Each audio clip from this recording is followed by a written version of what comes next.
Vamos lá, pessoal, boa tarde, então, chegou agora. É, Na aula passada, né, tava chovendo muito e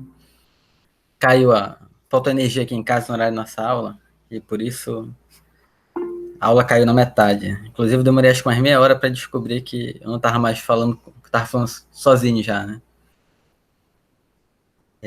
Pelo que eu vi no que ficou gravado, a gente foi até falou da variável aleatória discreta, né, função de variável aleatória discreta, e aí quando eu comecei a falar de variável aleatória, função de variável aleatória contínua, inclusive estava trabalhando com esse gráfico aqui, foi quando caiu a aula, né? Foi isso, né? Quando a gente começou a falar de variável aleatória contínua, função de variável aleatória contínua foi quando caiu, né?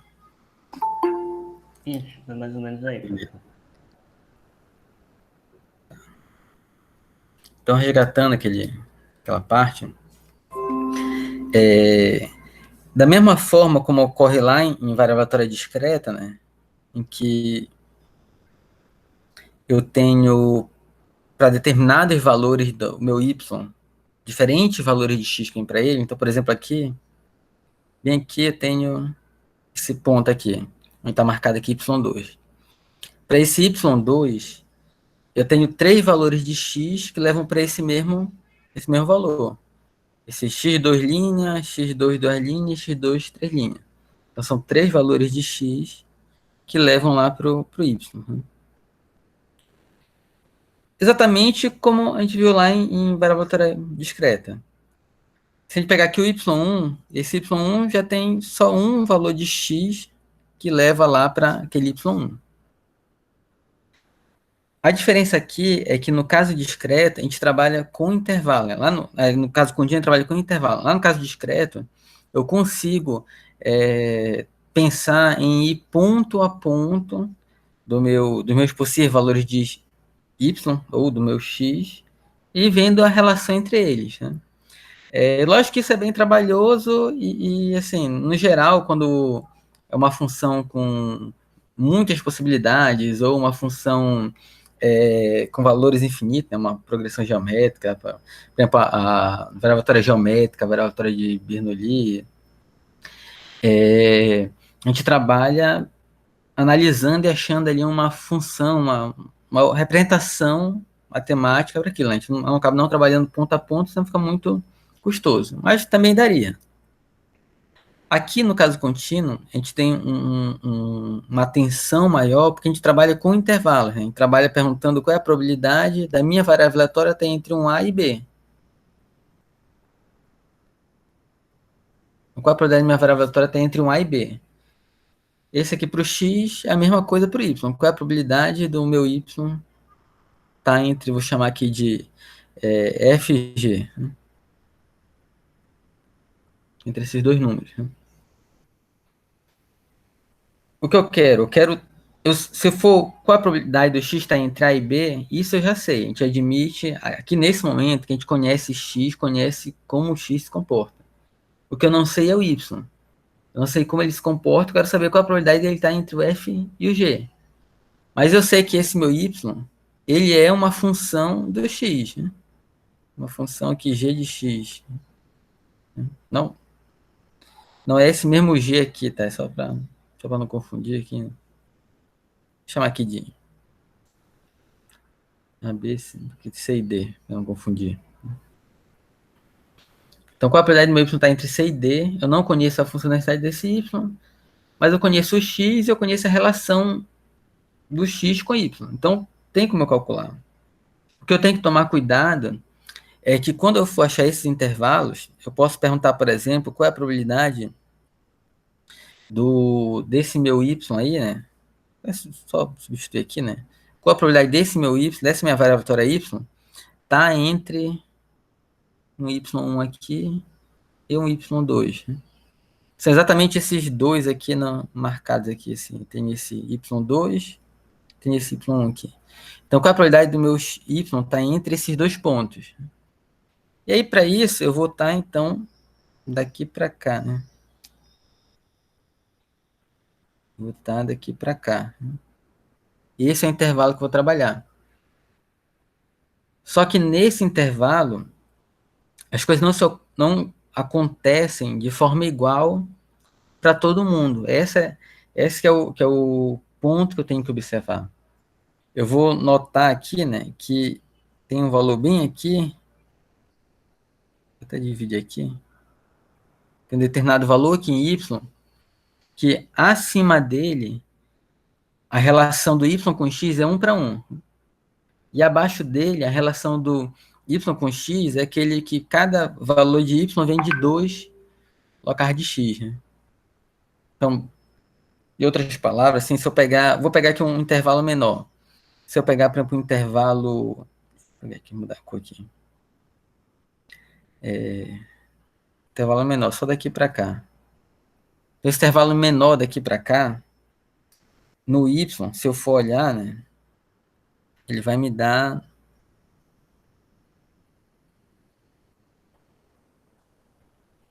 digamos que isso aqui. Esse intervalo aqui no x. E aí o que isso quer dizer? Isso quer dizer que se eu quiser saber qual é a probabilidade do y, da minha variável y, tá nesse intervalo aí que eu marquei de... Quando eu boto aqui o mouse, vocês enxergam, né? Então, qual é a probabilidade do meu y tá aqui, daqui para cá? É a mesma coisa do x tá daqui para cá. Essa é a lógica, né? Eu só quero saber se eu chamar bem aqui de y... Vou chamar aqui de y3. Então, y2 para ali. Chamar bem aqui de y3, perguntar qual é a probabilidade do meu y tá entre o y1 e o y3. Aí o que eu vou ver? Como eu vou calcular isso aí? Eu vou lá para o x e vou ver a relação.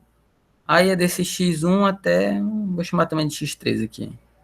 Até um x3 bem aqui. Então, essa probabilidade é exatamente a mesma do meu x tá entre x3, né? X3 é menor. X3 até o x1. Mesma coisa aqui em cima, né? Do y3 até y1.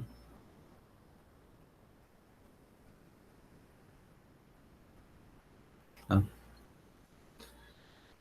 Então, eu vou partir daí para calcular essa probabilidade. Do y tá entre esse y3 e y1. Nesse intervalo que eu peguei, a relação é essa. Mas se eu olhar abaixo da minha linha verde aqui, né? Se eu pegar um intervalo daqui para cá, aí muda. O intervalo daqui para cá, eu tenho diferentes valores de x que vão me levar para essa situação. Se eu pegar aqui, para não pegar tudo, aqui. Se eu pegar esse pedaço aqui, aí o que eu vou ter nessa situação? Esse pedaço aí, deixa eu ver aqui para não ficar um bagunçado. Então, se eu traçar aqui deixa eu tentar traçar aqui uma reta. Que...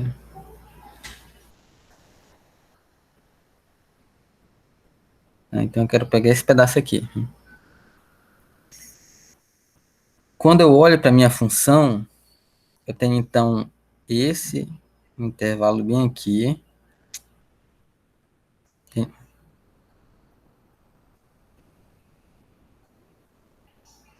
Tenho esse pedaço aqui, que está nessa faixa que eu quero. Eu tenho esse pedaço aqui que está na faixa que eu quero. E tenho esse outro pedaço aqui que também está nessa faixa que eu quero.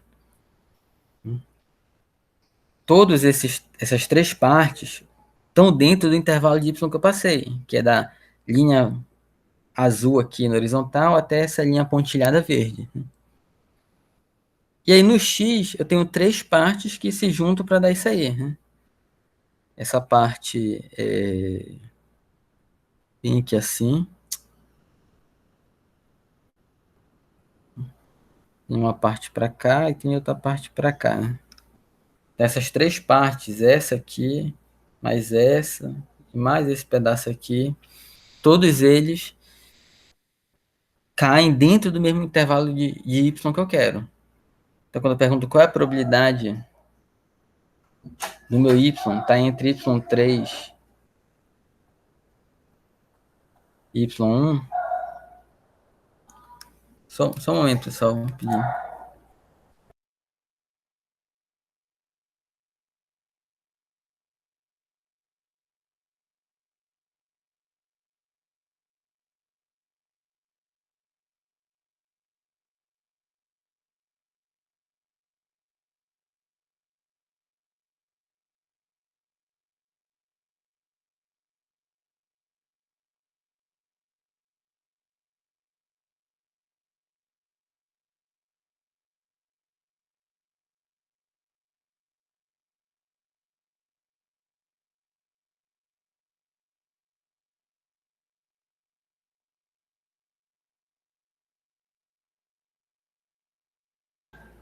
Então vamos lá.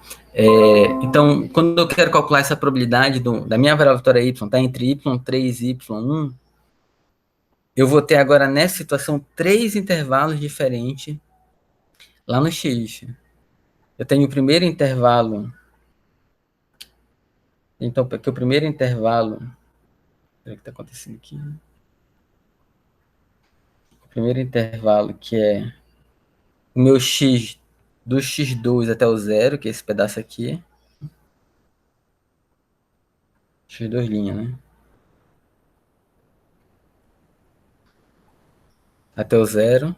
Aí tem outro pedaço que é do zero até o x2 da linha, que por ele se emenda aqui, né? Mas só para a gente verificar, entender aqui, vou estar separado. Então, do zero até o x2 da linha.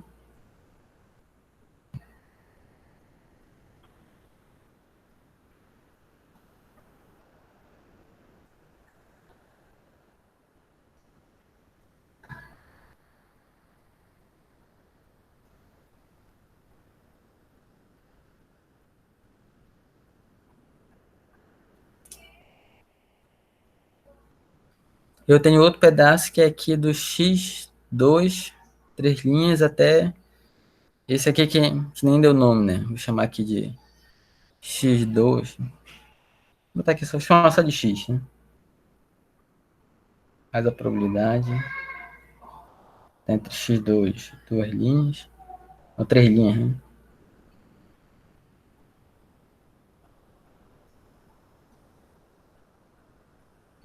Até esse x. Deixa eu chamar x4. Também aqui assim. Tem outro cara que é o x4.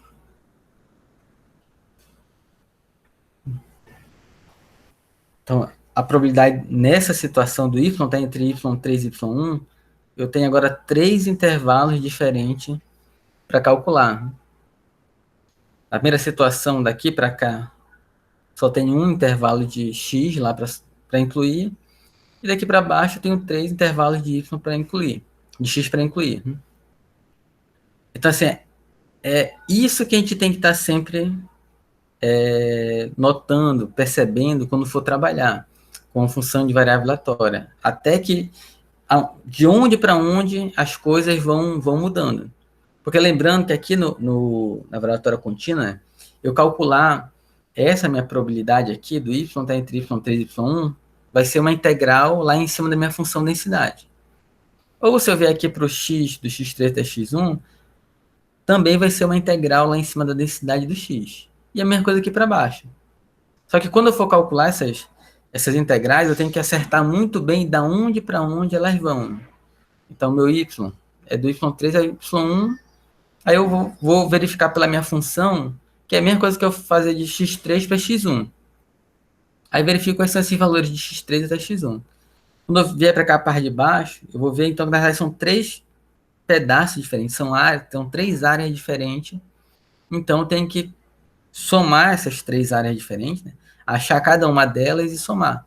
E aí, para achar cada uma delas, eu tenho que saber muito bem quais são os valores que me levam para esses pontos do y que eu quero. Então, esse é assim, a diferença, a diferença que a gente vai ter em relação ao discreto, ao caso para a vitória discreta. Lá a vitória discreta trabalhando sempre com as somas, com as somatórias. E aqui, trabalhar com áreas. Né?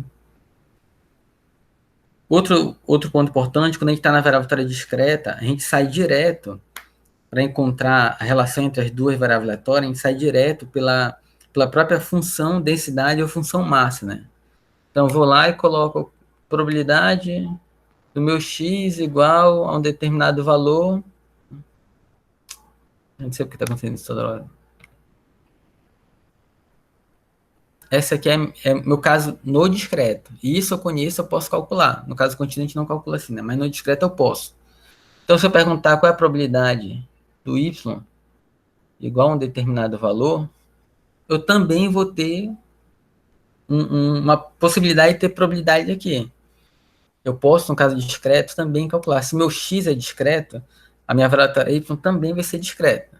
Não importa qual função eu estou utilizando, o y também vai ser discreto.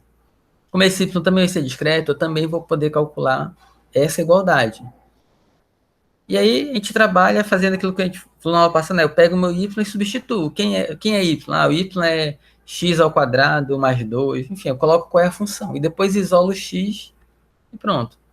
No caso contínuo, isso aqui é igual a zero, né? Os dois casos aqui são iguais a zero. Então não posso partir daqui. Aí eu tenho que partir da minha função distribuição de probabilidade.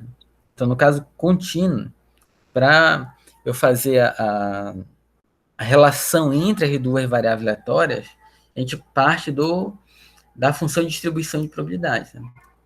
Isso eu posso fazer para qualquer variável aleatória, assim, qualquer função de variável aleatória. Desde uma função linear, ax mais b, por exemplo, até funções não lineares. X quadrado, módulo de x, raiz de x, exponencial de x, e assim vai. Aí um exemplo aqui, então que até comecei a falar na aula passada, depois vi que vocês não estavam mais vendo a aula. Então eu tenho uma variável vetorial x que eu conheço a função densidade de probabilidade dela e a função de distribuição dela. Mas, inclusive, aqui nesse exemplo, a gente nem está dizendo quais são essas funções. O x é quem? Qual é a função de densidade dela? A gente está nem entrando nisso nesse momento. Tá? Para eu trabalhar com função de variáveis aleatórias, eu preciso saber se a variável aleatória é discreta ou contínua. Depois disso, eu não preciso saber qual é a função densidade do x, do y. Eu vou precisar saber um pouco mais lá na frente, mas de início, para eu trabalhar, eu preciso saber só qual é a função que relaciona os dois. O que é y a partir de x. Que no caso está bem aqui. Então, meu y a partir de x é esse aqui. Meu y é igual a x mais b. Onde o a é uma constante e o b também é uma constante. Então, eu tenho que ter uma função linear, inclusive. Eu quero saber qual é a minha função densidade e a minha função distribuição para esse y. Então, o que a gente vai fazer? A gente vai partir da distribuição do y. Então, eu quero calcular a minha função de distribuição do y. O que é a minha função de distribuição do y? É a probabilidade do meu y menor ou igual a um determinado número, que é esse yzinho aqui. O que eu vou fazer agora? Eu vou pegar essa minha variável vetorial y e trocar pelo que ela é. O que é essa variável vetorial? Ax mais b. É isso. Então, essa variável vetorial é ax mais b. Então, eu troquei aqui. E agora? Agora eu vou pegar esse x e vou isolar. Então, mando o b para lá negativo e depois passo o a dividindo. Então, a probabilidade do x menor ou igual a y menos b sobre a.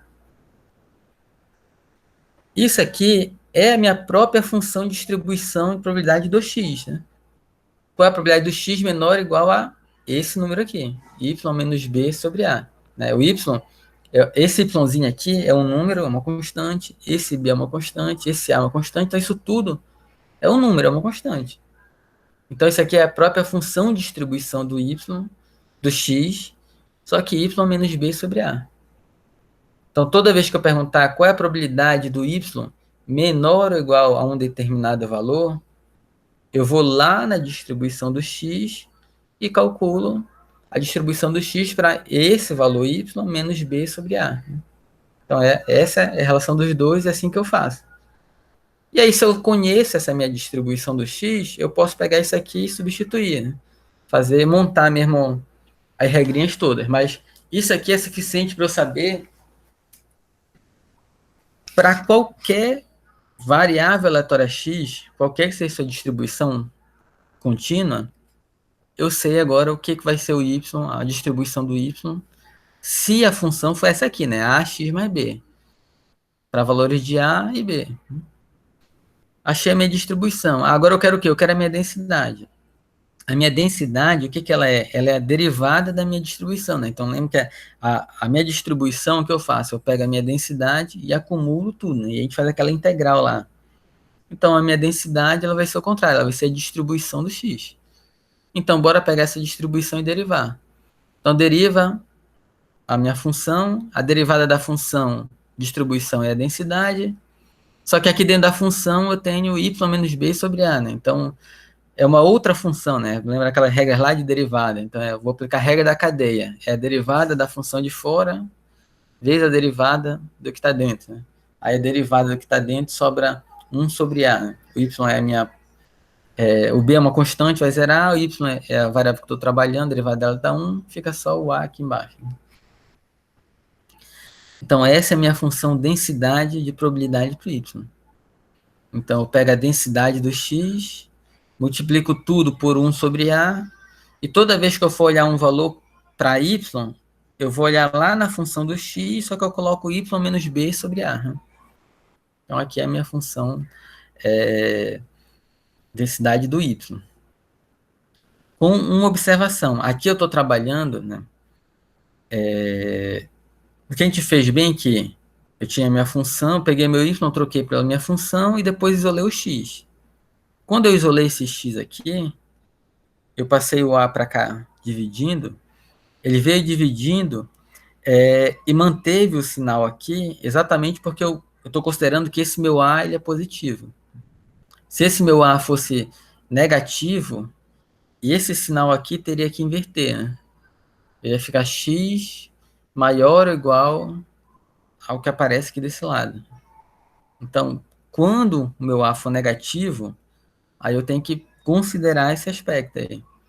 Então, aqui é a mesma coisa que a gente está trabalhando, bota esse QC, se não me engano o nome dessa letra grega aqui, só para dizer que eu estou trabalhando com quando A é negativo. Quando eu isolo x, eu fico x maior do que y menos b, devido ao sinal negativo. Então, eu fico com isso aqui. Aí, esse cara, ele não é a distribuição do x, ele é o que? Ele é o complemento da distribuição do x, né? Então, a distribuição do x é aquele x menor ou igual a alguma coisa. Aqui apareceu o x maior exatamente do que aquela coisa, né, do y menos b sobre a.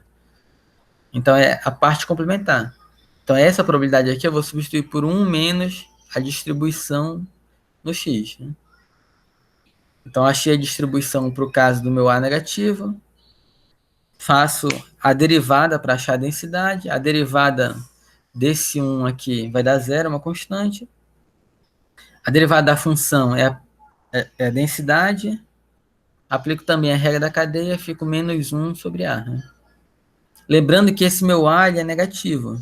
Então, quando eu fizer aqui o jogo de sinal, quando eu substituir ele para algo negativo, fizer jogo de sinais, esse negativo vai anular o negativo do a. Né? Então, na verdade, a densidade, a função, para esse caso aqui, a função densidade de probabilidade para o y, tanto faz se o a é positivo ou negativo, as duas dão iguais, né? As duas dão a mesma coisa, inclusive dá para generalizar aqui, botar 1 sobre o módulo do a, porque quando for positivo vai dar positivo com positivo, quando for negativo vai dar negativo com negativo. O que muda é a distribuição. Quando o a for positivo, o meu x vai estar diretamente relacionado com a distribuição do x, e quando ele for negativo, eu vou estar relacionado com o complemento da distribuição do x.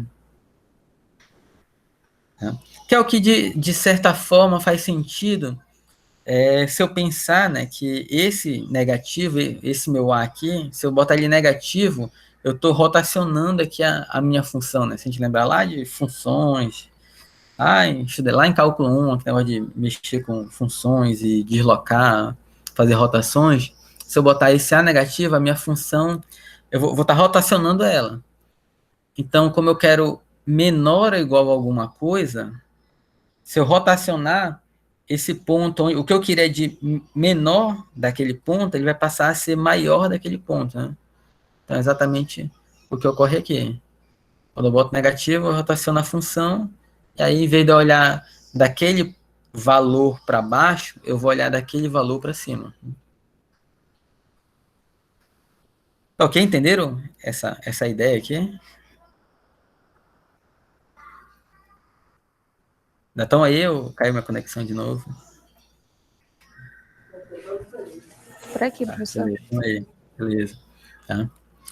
Aí daqui para frente é aplicar a função em si. Então, quem é a minha distribuição do x? Quem é a minha distribuição do y? Aí eu vou lá e substituo.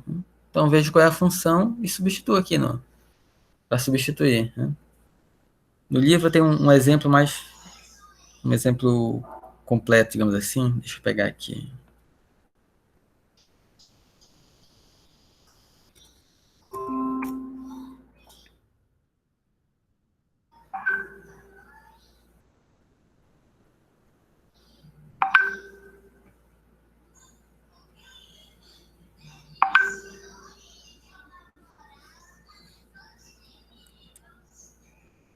Fechei esse aqui.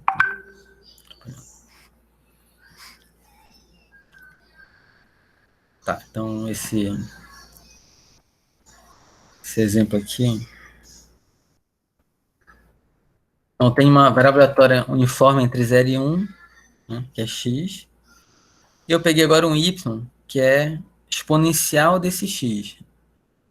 Eu quero saber a função densidade, a função de distribuição desse y. E quero achar, inclusive, o valor esperado desse meu y. Aqui o meu x, como ele é uniforme, entre 0 e 1, então uniforme é aquela que é retângulozinho, né? É constante ali em cima, vai dar meio meu valor esperado e tal. Só que agora o y que é exponencial desse x. Aí o que eu vou fazer? Então, eu conheço a minha distribuição do x. Qual é a minha função de distribuição do x? Abaixo de 0 é 0. De 0 até 1 é o próprio x. Então, como ela é uniforme ali entre 0 e 1, na hora que eu integrar para acumular as probabilidades, né? Ela vai dar ali uma reta de 45 graus, que é o próprio x. E quando ela chegar no valor máximo, que é 1, ela alcança, acumulou tudo que tinha para acumular, ela fica em 1. E aí daí para frente é sempre 1, né? Só para desenhar aqui, só para a gente visualizar.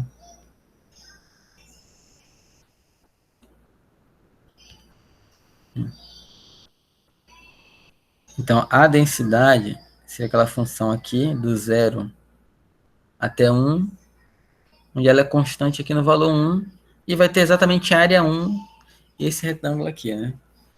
Esse quadrado, vai dar um quadrado, na verdade, aqui. Vai ter a área 1.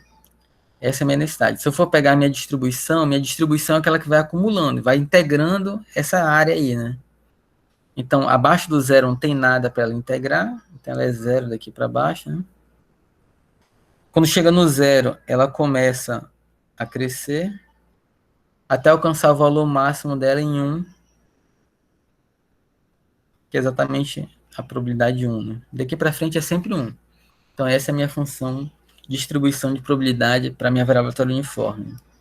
De valor de 0 a 1, que é o meu x aqui. É o que está bem aqui, né?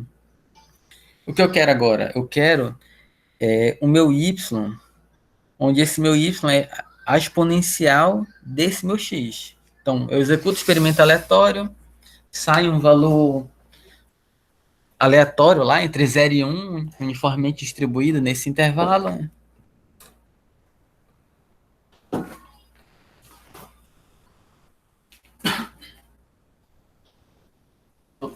Desculpa, então, uniformemente distribuído nesse intervalo. Aí eu pego esse valor e jogo lá na exponencial. Então eu quero saber quem é esse meu y. E a primeira coisa que faz sentido é a gente pensar quais são os possíveis valores que esse y pode ter. Então esse meu y, se o meu x vai variar de 0 até 1, então o meu y vai variar de exponencial de x É exponencial de 0 até exponencial de 1. Exponencial de 0 é 1, exponencial de 1 é o próprio número ali, o númerozinho de Euler, né? Aquele 3, alguma coisa. Né? Então, essa é a faixa de onde meu y vai variar. Tá? Então, automaticamente eu sei que o meu y, ele vai... A minha distribuição do y vai assumir valor 0 quando eu estiver abaixo de 1 e vai assumir valor 1 quando eu estiver acima desse exponencial. Então, lembrando, a nossa distribuição sempre vai ter esse formato aqui, de parte do zero. Não, assim, não sei quando ela vai partir do zero, mas em algum momento, lá no mês infinito, ela vai estar no zero. Em algum ponto ela vai começar a crescer, ela vai sempre, ela não pode cair, né? Porque se ela cair significa probabilidade negativa, isso não pode acontecer, então ela pode crescer um pouco, estabilizar, crescer mais, assim vai. E vai chegar em algum momento em que ela vai alcançar o máximo dela, que é o valor 1. Que pode ser, por exemplo, lá no infinito, no mais infinito. Mas ela sempre vai ter esse comportamento, partir do zero e chegar no 1, a distribuição. Quando a gente acha esse intervalo do y, o que a gente está calculando é exatamente isso. Então, em que momento eu começo a ter valores de y com probabilidade? A partir do 1. Então, antes do 1 é 0. Então, qualquer coisa antes do 1 dá probabilidade 0. Então, a minha distribuição é 0 antes do 1. E quando ela chega no máximo? Quando eu alcanço o valor, esse exinho aqui.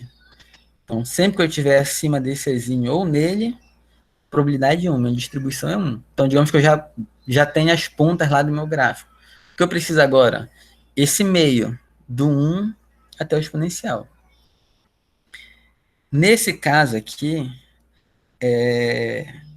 antes da gente continuar aqui, a observação é que a minha função exponencial é aquela função que ela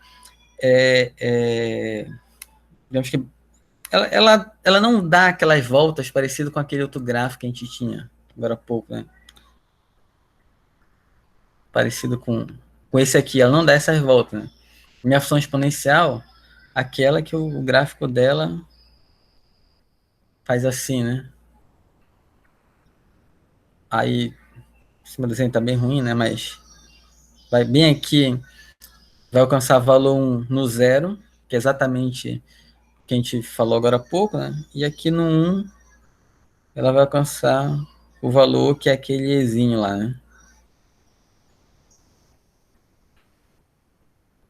Que é aquele número E lá. Né? Então, ela é bem comportada no sentido que para cada valor de x tem só um valor de y. Aqui nesse eixo eu estou enxergando x, aqui nesse outro eixo eu estou enxergando y. Então, para cada valor de x, eu tenho um valor de y diferente. Eu não preciso me preocupar muito com aquela... Não preciso me preocupar com aquela questão de vários intervalos. E também não tenho descontinuidade. É uma opção boa de trabalhar, né? E aí, então eu posso simplesmente pegar e fazer a substituição lá da minha distribuição, como a gente fez agora há pouco do primeiro caso lá com a uniforme. Então, a probabilidade da minha variável aleatória y ser menor ou igual a um determinado valor, é a minha distribuição. O y aqui é exatamente que eu não conheço. Então, eu pego esse y e troco pela função exponencial de x. O que eu preciso agora? Eu preciso isolar esse x. Como eu estou na função exponencial aqui, então, para eu isolar esse x, né, digamos assim, o que eu vou fazer é aplicar o log natural dos dois lados. Então, eu aplico o log natural aqui e aplico o log natural desse outro lado. Aí eu fico com x menor ou igual ao log natural de y. Log natural de y é um número, não é uma função, é um número. Né? O y é um número, então log natural vai dar um número também. E probabilidade do x menor é igual a isso aqui. Então, está resolvido. Eu já tenho aqui, eu cheguei exatamente na minha função de distribuição do x. Né? Aí eu pego e digo, olha, então a minha função, esse cara aqui, que é a minha distribuição do x, é log natural do y. Então eu vou lá na minha distribuição e digo log natural do y. Então assim, resumindo bem aqui, qual a probabilidade do meu y menor ou igual a um determinado valor. É de 0 a 1 que o y varia de 1 a exponencial, né? Então, digamos 1.1. Qual a probabilidade do meu y menor ou igual a 1.1? O que eu vou fazer para calcular essa probabilidade? Eu vou pegar a distribuição do x, calcular o log natural de 1.1, que vai dar um determinado valor lá, e aí eu olho esse valor na minha distribuição. Então, a minha distribuição do x está aqui em cima. O que ele diz? Sempre que eu tiver entre 0 e 1, o valor que eu dei de entrada é exatamente o valor que eu vou ter na minha saída. Então, meu se eu boto log natural de y, o resultado é log natural de y, desde que esse log natural de y esteja entre 0 e 1. Então, a minha distribuição do y é isso aqui. 0, toda vez que o y estiver menor do que 1, foi aquilo que a gente começou falando, né? Log natural do y, se meu y estiver entre 1 e e. E 1, se meu y estiver acima desse e. Então, está aqui a minha distribuição completa do y, para quando a minha função entre o y e o x é exponencial, e quando o meu x é uma variável aleatória uniforme entre 0 e 1. E a minha densidade? A minha densidade é só pegar e derivar esse y. Né? Essa é a minha distribuição do y. Aí a derivada dessa... a derivada do zero vai dar o próprio zero. O zero é uma constante, a derivada dá zero. 1 também é uma constante, a derivada também vai dar zero. Ou seja, se eu estiver abaixo do 1 ou estiver acima do exponencial, a derivada é zero. Onde eu vou ter derivada diferente de zero? Quando eu estiver entre 1 e e. Aí a derivada do log natural é 1 sobre a minha variável. Então, todas que eu tiver entre 1 e e, vai ser 1 sobre y, a minha função densidade do y. Aí essa é a minha função, então, densidade do y. Por último, o que está pedindo aqui? Então, aqui a gente acabou a parte de função de variável aleatória. Achei já a minha distribuição do y e a minha densidade do y. Mas para continuar, eu quero o valor esperado desse meu y. Aí o que é o valor esperado? É pegar a minha função, integrar de menos infinito até mais infinito, ela vezes a própria função, a própria variável, que é y no caso. Né? Ou eu posso fazer isso lá no x. Então, o valor esperado do y. O valor esperado do y, quem é y? Y é exponencial de x. Então, o valor esperado do y é o valor esperado exponencial de x.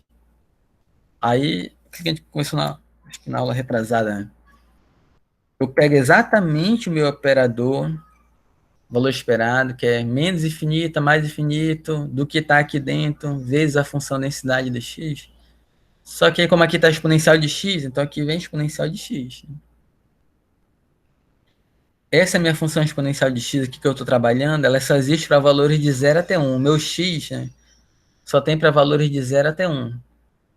Que era exatamente o que estava lá no início, né? Minha função uniforme entre 0 e 1. Então, defino o intervalo que eu vou trabalhar e agora resolvo essa integral. E aí, resolvendo esse cara, eu vou ter e menos 1. Então, esse é o valor esperado do meu y. E aí, observem que eu teria o mesmo resultado se eu for trabalhar lá no meu y. Então, mas para eu evitar assim, eu ter que trabalhar no y, eu posso trabalhar direto no x. Mas se eu for trabalhar no y, valor esperado do y, de menos infinito a infinito, y, a função dele.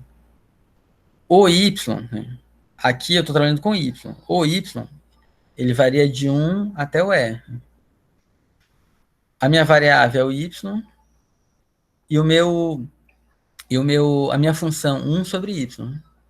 Aí esse y sobre y aqui, né, um vai anular o outro, vai ficar só 1.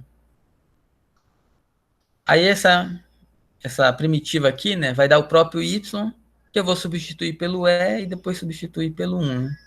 Ou seja, eu cheguei no mesmo resultado de antes, só que aqui eu apliquei no y, ou seja, peguei a função densidade do y para poder resolver e os intervalos de y, enquanto que aqui no primeiro caso eu apliquei direto no x, usando os intervalos que o x varia e usando a função densidade do x. Só que aí para complementar, né, para fazer a relação entre os dois, eu usei aqui no meio a função que relaciona o x com y, que é o exponencial de x. E aí isso aqui, inclusive, pode ser feito, né? Assim, muitas situações vai cair nisso. Eu conheço uma variável aleatória, mas se comporta, mas essa variável aleatória está entrando em outra função que é em determinado formato, então está gerando uma outra variável aleatória y ali, uma segunda variável aleatória. Só que eu não preciso saber a função densidade daquele y, eu não preciso saber a distribuição dele, eu não vou trabalhar com as probabilidades para aquele y. Eu quero conhecer apenas o valor esperado dele. Muitas situações é essa, eu quero apenas saber o valor esperado, a média ali do que vai acontecer. Então, eu posso trabalhar direto nesse formato aqui, eu não preciso montar, assim, tipo assim, eu não preciso fazer esse passo a passo aqui inicial. Eu faço se eu preciso realmente calcular a probabilidade de y, se eu preciso realmente ter a minha função densidade ou a minha distribuição do y. Essa é a minha variável aleatória, minha função de variável aleatória.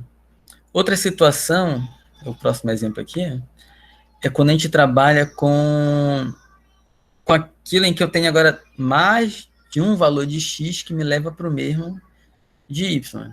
Então, agora eu tenho uma uniforme, meu x é uma uniforme de menos 1 até 1.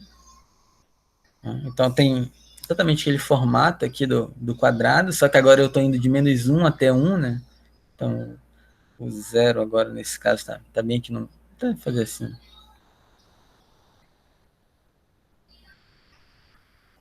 Menos 1 até 1.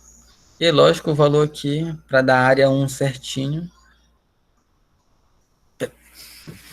Para dar 1 certinho aqui, né? Essa altura tem que ser de meio, né? Então, essa é a minha distribuição agora. E a função que agora eu estou utilizando é uma função x², né? Minha função x². Que é uma função que, se eu relacionar o x com y, né, ela vai fazer isso aqui, né? Então, para um determinado valor aqui de y, eu tenho dois valores de x que me levam para aquele mesmo cara. Chama aqui x', x2'. E se eu pegar um intervalo aqui de x, eu vou ter aqui também um intervalo aqui no meu x, né?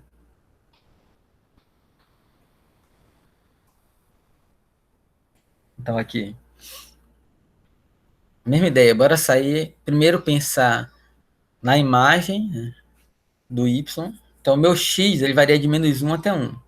O meu y pode variar de onde para onde.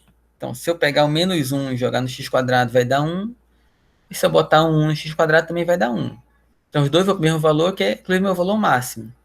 Aí qual é o mínimo que eu posso ter aqui? É quando o meu x vai para 0. Então o meu y ele pode variar de 0 até 1. Meu x de menos 1 a 1, o y de 0 até 1.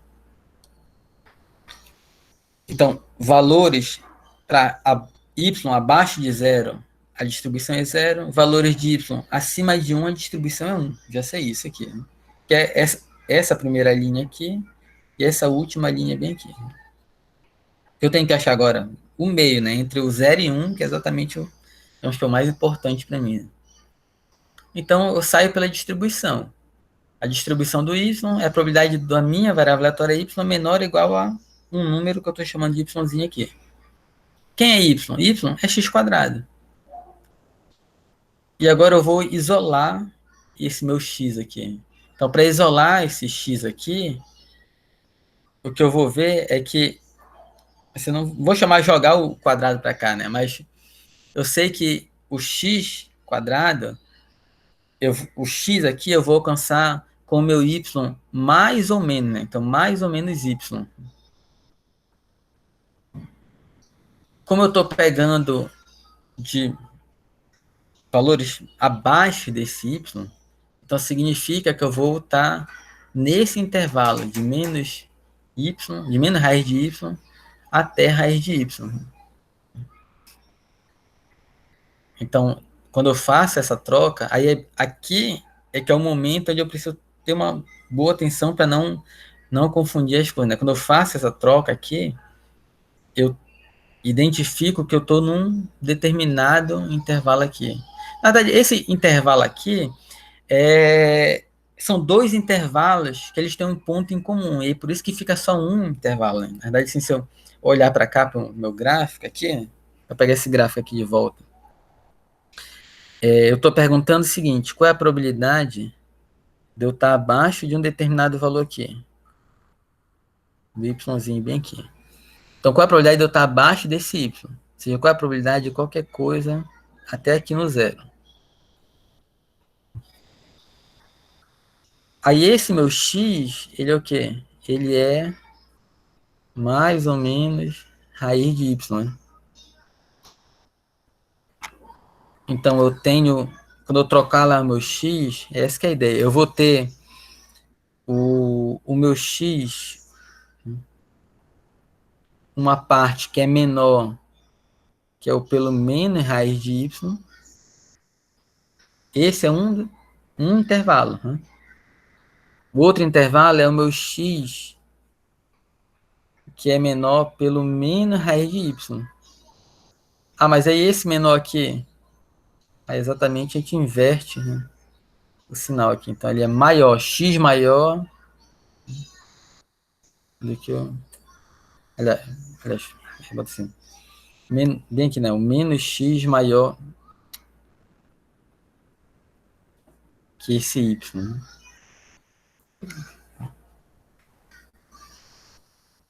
Então, eu estou variando, na verdade, um intervalo aqui e outro intervalo aqui. Então, aquele cara lá que está a probabilidade do meu y de menos raiz de x. É isso, né? Vamos trocar as variáveis. Né? Acho meu x, né? Estou invertendo aqui tudo.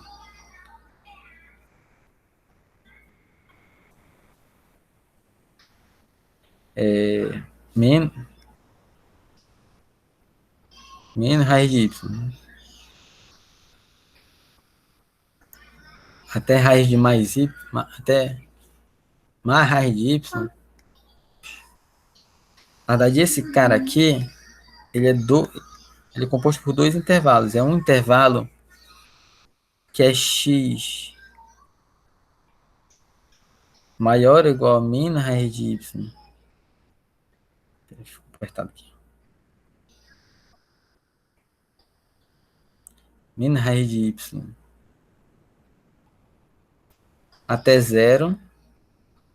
E o outro que é o x do zero até o raiz de y positivo. Então são esses dois intervalos, só que eu estou somando os dois. Aí como eles se encontram, né, bem aqui no meio, então eu digo que é um intervalo só.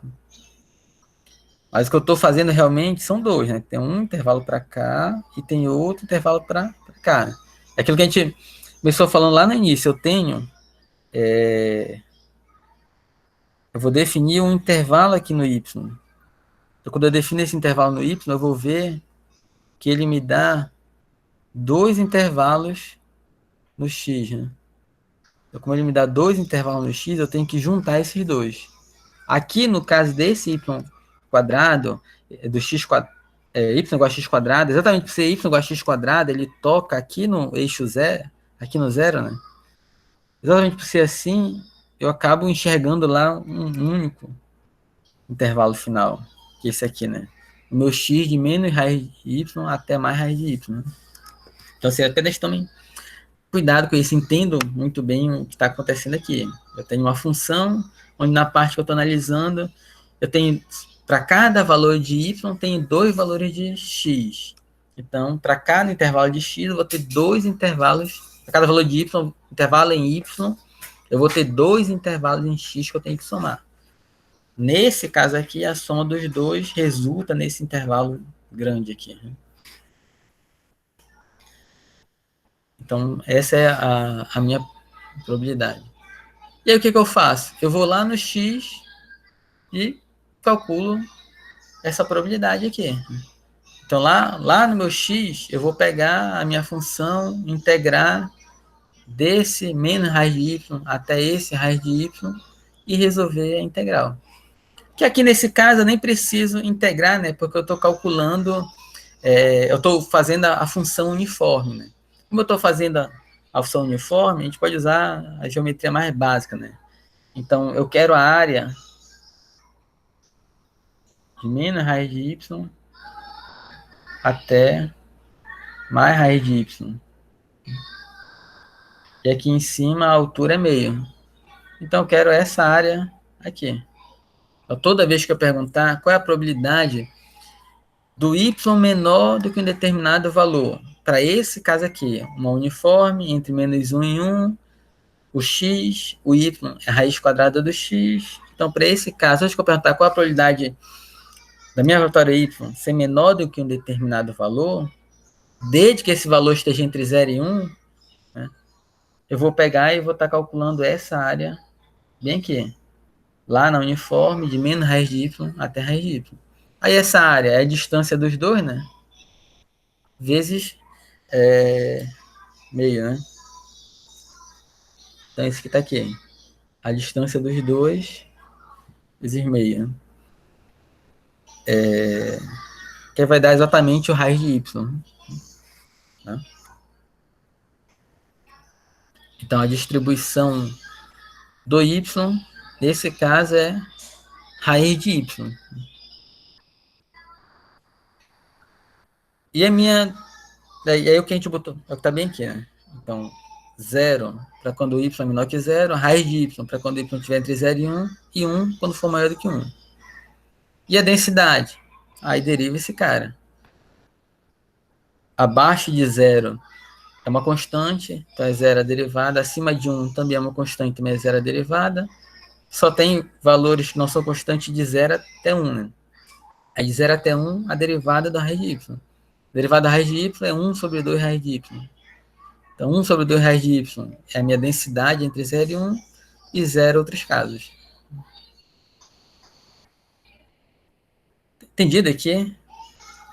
Aí, assim, o que muda, digamos assim, como que vai mudar dependendo... Assim, o que muda? À medida que os problemas vão aparecendo, o que muda? Muda o que é a variável aleatória x e muda qual é a função do x com y. O principal aqui nesse momento que a gente tem que entender é essa questão da função do x com y. Então, aqui a minha função é x quadrado. Quando eu faço essa primeira análise aqui, essa primeira parte aqui,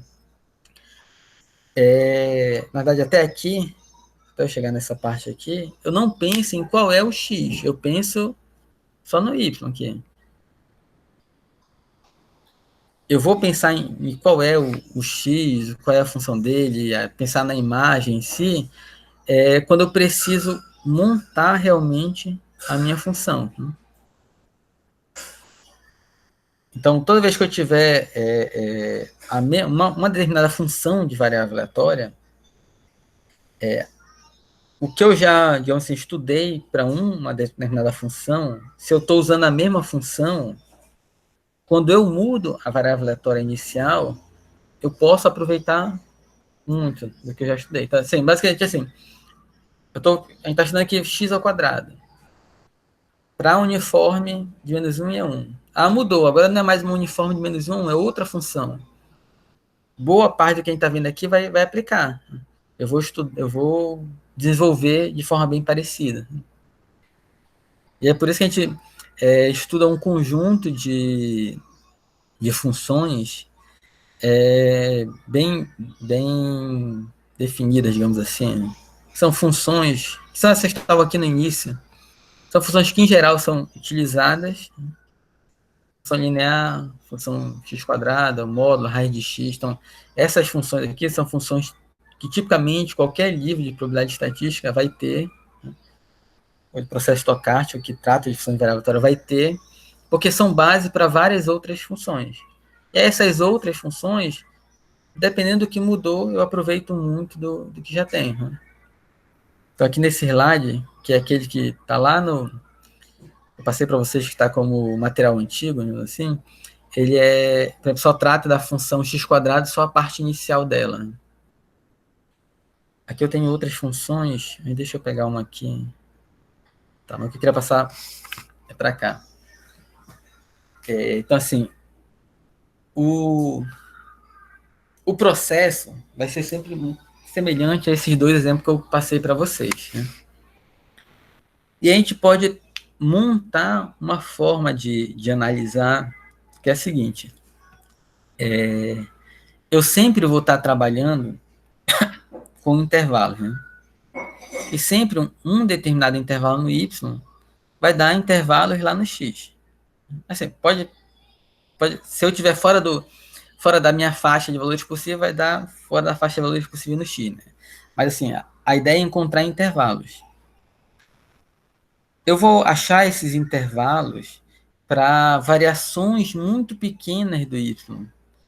Porque quando eu fizer para variações muito pequenas do y, eu garanto que eu não vou cair naquela situação em que daqui para cima é só uma parte do x, daqui para baixo são 3 partes, né? Mas assim, quer dizer assim, se eu pegar o y e fizer uma pequena variação nele de ΔY, eu vou pegar os valores de x que levam para aquele mesmo y, né? Então tem aqui um x1, tem aqui um x2, tem aqui um x3. E vou estar fazendo neles pequenas variações também. Então, daqui para cá é o x1 mais ΔX1, daqui para cá é o x2 mais ΔX2, para cá é o x3 mais ΔX3, onde esse ΔX1, ΔX2 e ΔX3 dependem exatamente dessa minha variação aqui no y, desse meu ΔY. Então, se eu pegar o meu y e quiser calcular qual é a probabilidade de eu estar nesse pequeno intervalo aqui, do y até o y mais ΔY, então eu tenho que integrar lá a minha função nesse intervalo, de y até y mais ΔY. Nesse intervalo, eu posso aproximar, né, então, pensando que esse meu delta aqui é bem pequeno, eu posso aproximar pela minha função de y vezes esse meu ΔY aí. Quando eu faço isso, a ideia é que eu estou pegando, no fundo, 3 intervalos, né? Então, estou pegando para aquele meu y lá, 3 intervalos. Um do x, de x1 até x1 mais delta x1, o outro x2 e outro x3. De novo, como são intervalos bem pequenos, eu posso estar aproximando cada um desses por a função vezes ΔX. Que é exatamente aquelas aproximações que a gente trabalha quando começa a trabalhar com integração, né? Lá em cálculo 1 é o que é integral. Aí pensa naquelas aproximações, eu quero achar a área dessa função aqui. Bora dividir em retângulos bem pequenos, e aí calcula a área de retângulos, porque é fácil calcular a área do retângulo, depois soma tudo. E aí depois a gente pega aqueles retângulos e aproxima a base deles para zero, e aí fica com uma somatória infinita ali. Então é a mesma ideia aqui, né? Essa minha aproximação aqui do y ΔY, se esse meu ΔY for muito pequeno, o ΔX1, ΔX2 e ΔX3 também vão ser muito pequenos. E aí eu posso aproximar todo mundo nesse formato. Numericamente, isso é efetivo para mim. Além disso, eu posso pegar esse ΔY e passar dividindo para cá. Quando eu passo esse ΔY dividindo para cá, de novo, quando eu estou trabalhando com aproximação, todo mundo é muito pequeno, cada uma dessas minhas aproximações aqui, que vai ficar ΔX sobre ΔY, eu posso entender exatamente como uma derivada da minha função G. Então, isso aqui eu posso aproximar, essa é a ideia, eu posso aproximar a minha função de x multiplicada pelo 1 sobre esse ΔY, ΔX, que é exatamente eu derivar a minha função y, que é o meu g, em relação a x. E aqui eu fico com o meu próprio f de x. O que eu tenho que tomar cuidado é que o x aqui é como esse x se relaciona com o y que eu estou trabalhando. Então, bem aqui, né? Eu tenho um determinado y. Esse determinado y vai me dar um x1, vai me dar um x2 e vai me dar um x3. Então eu sei que para esse y aqui eu tenho 3 possibilidades. Quais são essas 3 possibilidades? Se ele me dá 3 possibilidades, eu vou ter então aqui um somatório de 3 termos. Todos do mesmo formato, né? Sendo que no primeiro termo da somatória, o x é exatamente o meu x1. E eu vou derivar aqui em relação ao x1. O segundo termo é o x2, eu derivo em relação ao x2. O terceiro é o x3, eu derivo em relação ao x3. E assim vai. Então, quando eu quiser calcular qual é a densidade do meu y, eu posso usar essa regra. Somar quantos intervalos forem eu preciso para aquele ponto específico, a minha própria densidade do x, aplicando nele um x que eu vou pegar da relação do x com y, e derivando a minha função que relaciona os dois exatamente por esse ponto aqui. Então, o exemplo, voltando lá no exemplo do x². Então, o meu y é igual a x². O que isso significa? Significa que para cada valor de y maior do que zero, eu tenho 2 possibilidades de x. Tenho um x1 que é menos raiz de y e outro x2 que é mais raiz de y. Então, eu vou ter 2 termos para somar. Um de menos raiz de y e outro de mais raiz de y. O meu y maior que zero, tenho 2 termos. Então, são os valores que eu vou colocar aqui dentro. E essa parte aqui é a derivada da minha função. Qual é a minha função? É x². A derivada de x² é 2x. Então, essa é a derivada da minha função. A derivada da minha função, quando eu coloco o x1, aí vai dar 2 raiz de y. A derivada da minha função, quando eu coloco aqui o mais raiz de y, vai dar 2 raiz de y. Quando eu coloco o menos raiz de y, também vai dar o 2 raiz de y, porque eu estou trabalhando aqui lembrando, né? No módulo. Aqui é no módulo que eu trabalho. Né? Então também vai dar 2. Seria menos 2 raiz de y, mas no módulo 2 raiz de y. Então a minha função aqui, eu tenho 2 partes. Uma que vai do menos raiz de y até 0. E eu vou dividir por 2 raiz de y. E outra que vai de 0 até raiz de y. Que eu vou dividir também por 2 raiz de y. E aí eu junto de novo aqui nos 2 intervalos, como a gente falou antes. Né? Pegando o exemplo, outro, voltando lá no livro para a gente entender isso aqui. Entender bem isso aqui. Então aqui é a minha função x². Minha função x² vai dar, então, um x1 que é raiz de y, outro x2 que é menos raiz de y. Então, tenho 2 caras para somar. E a derivada, né, do x² vai dar 2x. Quando eu coloco o menos raiz de y e quando eu coloco o mais raiz de y.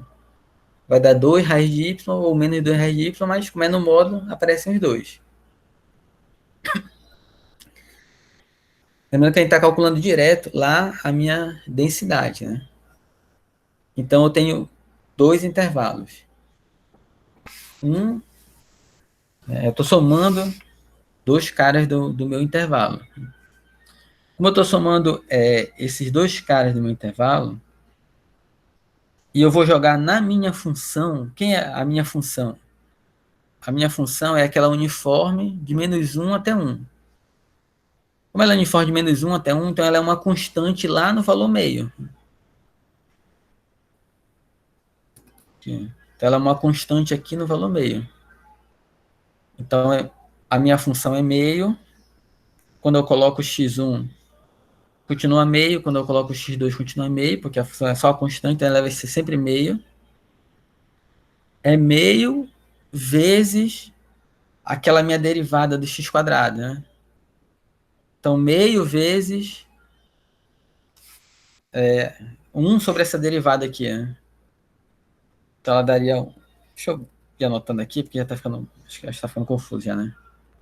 Então, bora lá aqui. X quadrado. É y igual a x quadrado, né? Então, eu vou ter aqui um x1, que é menos raiz de y. E vou ter um x2, que é mais raiz de y. E, além disso, o 1 sobre essa derivada aí,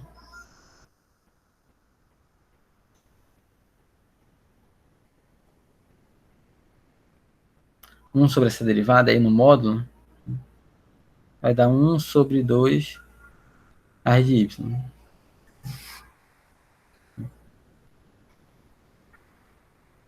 Então, eu pego x quadrado, derivada do x quadrado 2x.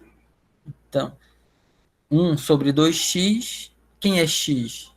Menos raiz de y mais raiz de y. Como é no módulo, fica 1 sobre 2 raiz de y para ambos os casos, né? Tanto faz se eu coloco x1 ou se eu coloco x2. Então, a probabilidade do meu y menor ou igual a um determinado yzinho vai ser a probabilidade para dois intervalos. O x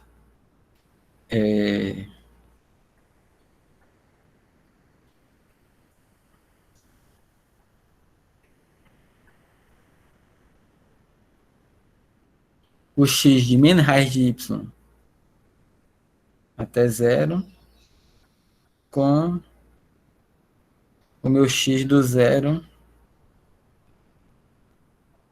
até uma raiz de y. São exatamente o x1 aqui e aqui o x2, né? Então são para esses dois intervalos. Para esse primeiro intervalo aqui, essa primeira parte aqui, assim, vai ser o quê? A minha função do x nesse intervalo. O meu x é aquela função uniforme de menos 1 a 1. Como ela é uniforme, ela é constante meio. Meio vezes 1 sobre a derivada para esse cara aí, né? Que é esse 1 sobre 2 raiz de y, vezes 1 sobre 2 raiz de y. Esse segundo termo, o que é a minha função do x do zero a mais raiz de y? Também é meio, né? Eu estou trabalhando lá com a constante, também é meio. Meio vezes o quê? Também esse termo, 1 sobre 2 raiz de y. 1 sobre 2 raiz de y. Aí vou somar os dois, né? Como eu vou somar os dois, o 1 quarto de raiz de y vai estar multiplicado por 2, vai ficar só 1 sobre 2 raiz de y, que aparece aqui. Né? 1 sobre 2 raiz de y, que está aparecendo aqui. Então, chego no mesmo resultado, só que agora de uma forma, digamos que um pouco mais sistemática, com um passo a passo, um algoritmo de como fazer. E, além disso, eu consigo, de uma certa forma, trabalhar mais direto, identificando a minha função, quando a minha função original do x vai mudando.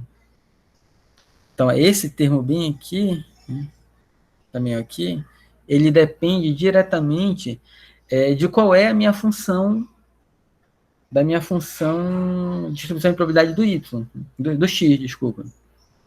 Então, nesse caso aqui, ela é uma uniforme e ficou igual para os dois lados. Mas se não fosse uma outra função que muda, aí aqui eu ia aplicar a função diferente. É a mesma coisa o termo aqui embaixo. Aqui. Esse termo aqui, esse termo raiz aqui, ele também depende de qual é a minha função.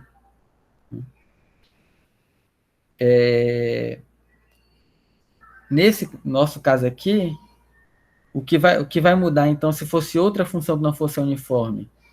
A estrutura seria semelhante, porque eu estou trabalhando com x quadrado, né? Essa função que relaciona x com y é x quadrado. Sempre for x quadrado, eu vou ter algo parecido com isso aqui. Vai mudar quando for quando a variável aleatória do x mudar. Essa é a ideia.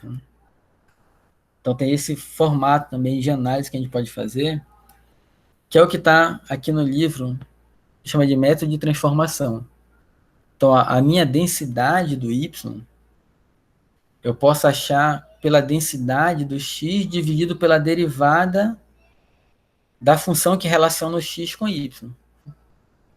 Só que eu tenho que fazer isso para todos os possíveis valores de x que levam para o mesmo y.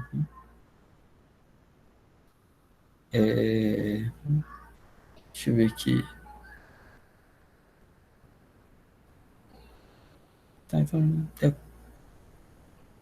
que eu estava explicando já, só que outras notações aqui.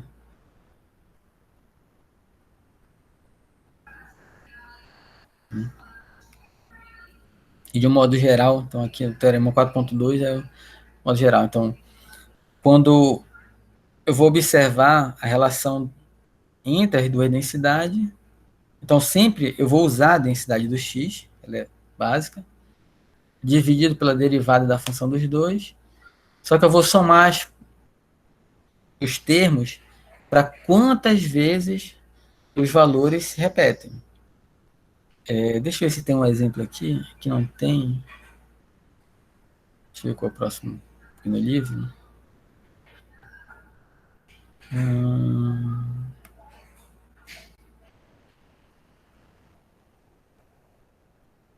Tá, então aqui esse problema 6. Né?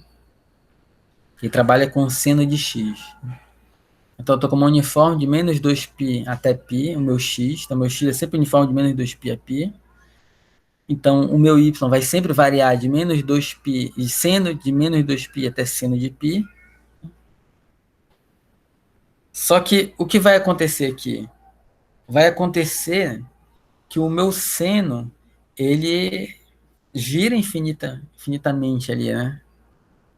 Como o meu seno gira infinitamente, eu vou ter uma quantidade infinita de termos para somar. Nesse caso específico aqui, o meu x ele está variando só de menos π sobre 2 até π. Então, fora desse intervalo, as coisas vão ficar zeradas. Mas se eu tivesse uma outra função, a ideia é a seguinte. Eu quero mostrar a seguinte. Eu trabalhando lá com o meu seno, então ele faz isso aqui. E ele faz isso aqui infinitamente. Né? Então, para quando eu pensar aqui numa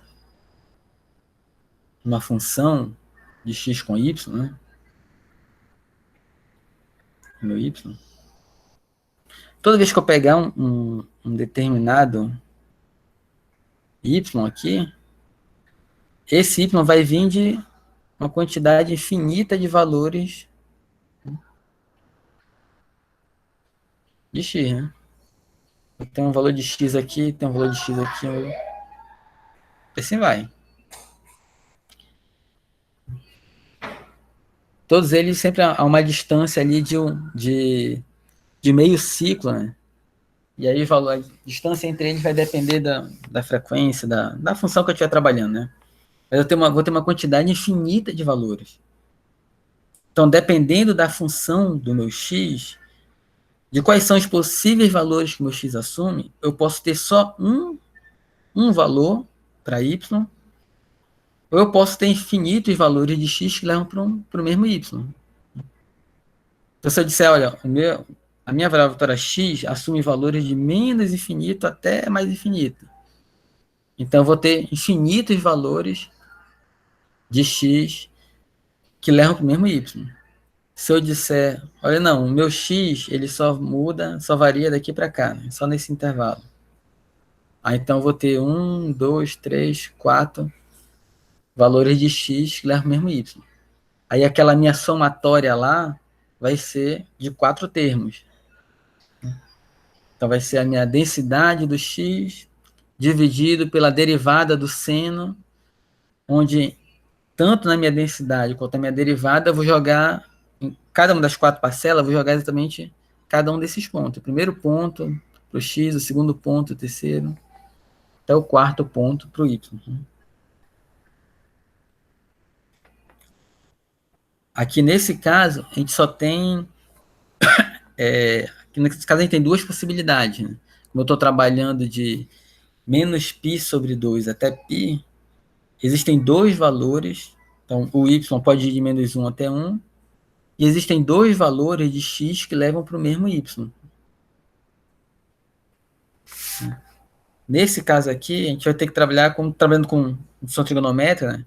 Tem que trabalhar com o arcosseno. Né? Então, eu pego a minha função f de x pela derivada da função que liga os dois, x com y. Aqui em cima, no lugar do x1, vou botar exatamente o inverso da função que liga o x com y, que aqui no caso vai ser o arcosseno. A derivada da minha função, estou com seno, a derivada do seno é o cosseno, e o termo que eu coloco aqui dentro do cosseno é exatamente igual ao de cima.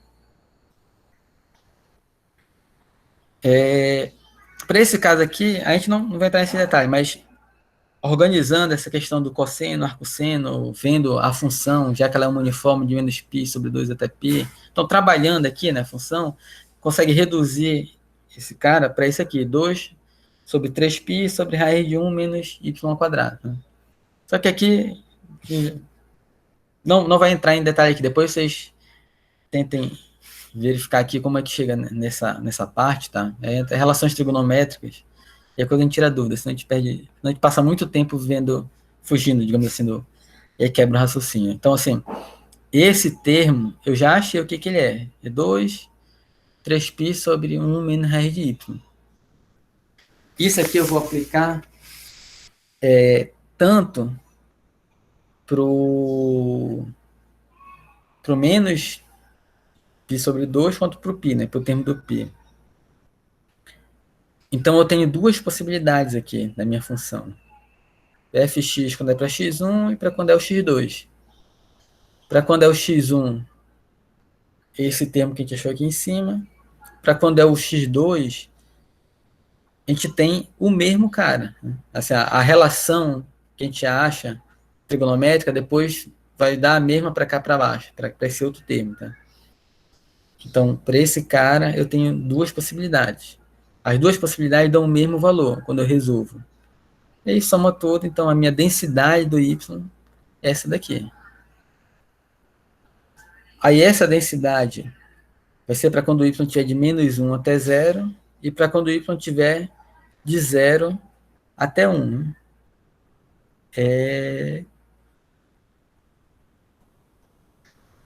Isso. Que é exatamente para quando esse primeiro termo aqui, né? Para quando eu estou de menos 1 até 0, e esse segundo termo para quando eu estou de 0 até 1.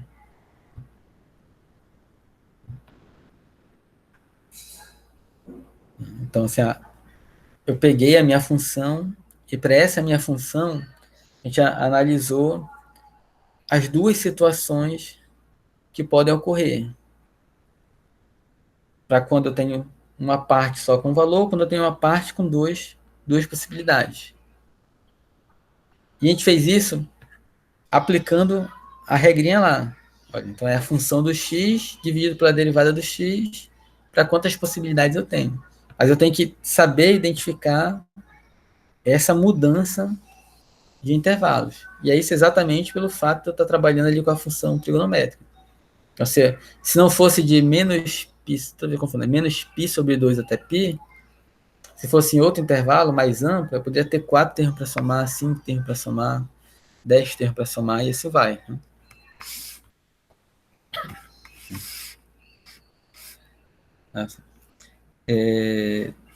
Perguntas?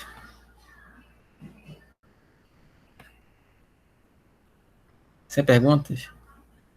Tá, então, aqui, isso era o que a gente ia ver a aula passada que acabou não dando, tá? Aqui a gente encerra, então, a parte da primeira avaliação. Acho que naquela lista até chegava já a ter uma questão assim. Usem os próprios problemas, exercícios aqui do livro. E aí vou postar, então, a lista que vai ser a nossa avaliação, que envolve até aqui, tá? E aí o prazo é 1 semana para vocês fazerem a lista, estudarem. Aí podem tirar dúvida comigo, tá? Só para fazer, façam individual, tá? Professor, Sim. Uhum. serão quantas listas no total?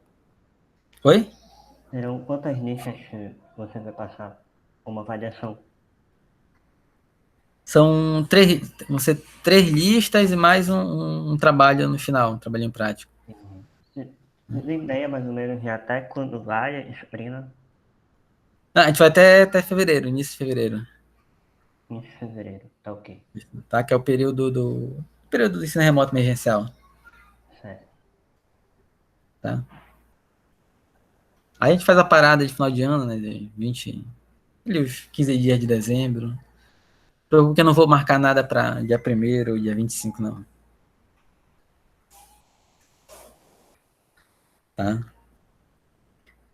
Então, alguma dúvida? Alguém já quer tirar alguma dúvida do que estão estudando, das listas?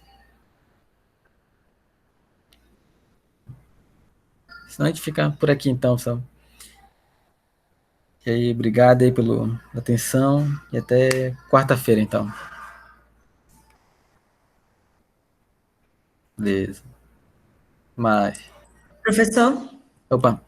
só uma dúvida. Você vai Uhum. postar a lista ainda hoje? Sim, postar já. Ah, tá ok. Tá certo. Tchau, tchau. Boa tarde. Tá, boa tarde. Valeu, pessoal.